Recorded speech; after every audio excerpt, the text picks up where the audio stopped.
He said it loud enough for the whole table to hear. "Don't mind her, she's just army trash. My father. At my wedding." The words hung heavy, riding on the sound of clinking glasses and forced laughter. I didn't flinch. I didn't blink. I simply lowered my champagne flute and waited. And then my groom, calm, steady, set his glass down and said, "Sir, that trash is my commanding officer." The room fell silent. My father choked on his wine, red staining his shirt. Gasps rippled across the guests. That was the moment his empire of cruelty began to collapse. Growing up, I was his disappointment. Too stubborn, too outspoken. Too much like a son, he'd say, but never in praise. When I enlisted, he laughed. "You'll come crawling back. Girls like you don't last." When I made rank, he sneered. "Uniform or not, you're still nothing." And when I came home on leave, his favorite toast was always the same: "To my mistake of a daughter." For years I swallowed the bitterness, telling myself duty meant silence. But silence rots you from the inside. I didn't know it then, but I was already planning. It started small, watching his patterns. How he boasted in public but begged in private. How he called me useless, yet used my name when he needed credibility in his business circles.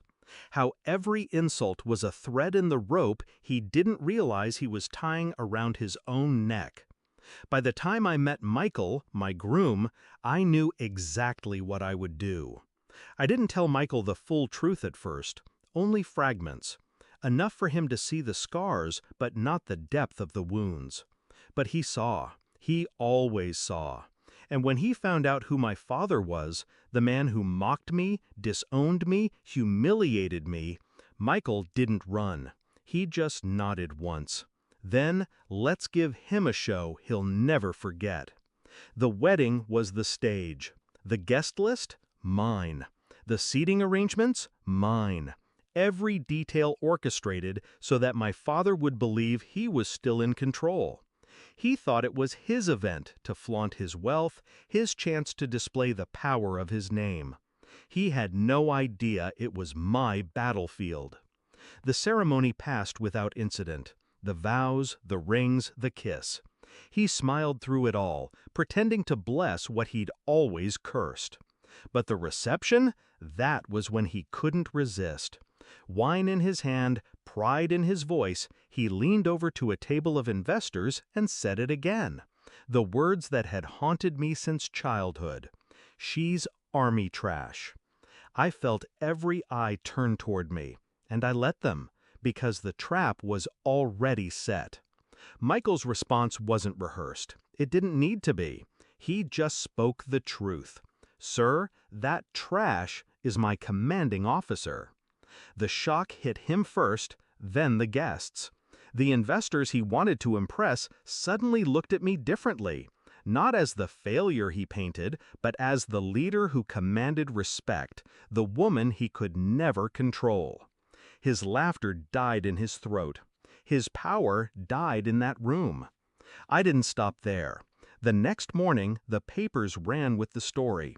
Photos of him mid-choke, headlines praising the bride who outranked her groom, who commanded soldiers and silence in the same breath.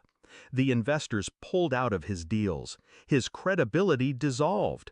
The man who thrived on belittling me was suddenly the punchline of his own downfall. And I didn't have to shout. I didn't have to lift a hand. I just stood still while the truth devoured him. Weeks later, he showed up at my door. Not in a suit, not in pride, just a man, hunched, desperate. "You humiliated me," he whispered. "No," I said. "You humiliated yourself. I just let the world see it. Now, when people ask me if it was worth it, if revenge tasted as sweet as they imagine, I tell them the truth. It wasn't sweet. It was clean. It was the silence after years of shouting, the calm after the storm he created in me. He called me trash. But on my wedding day, in front of everyone he sought to impress, he learned what I really was: unbreakable, unreachable, untouchable, and he'll never forget it.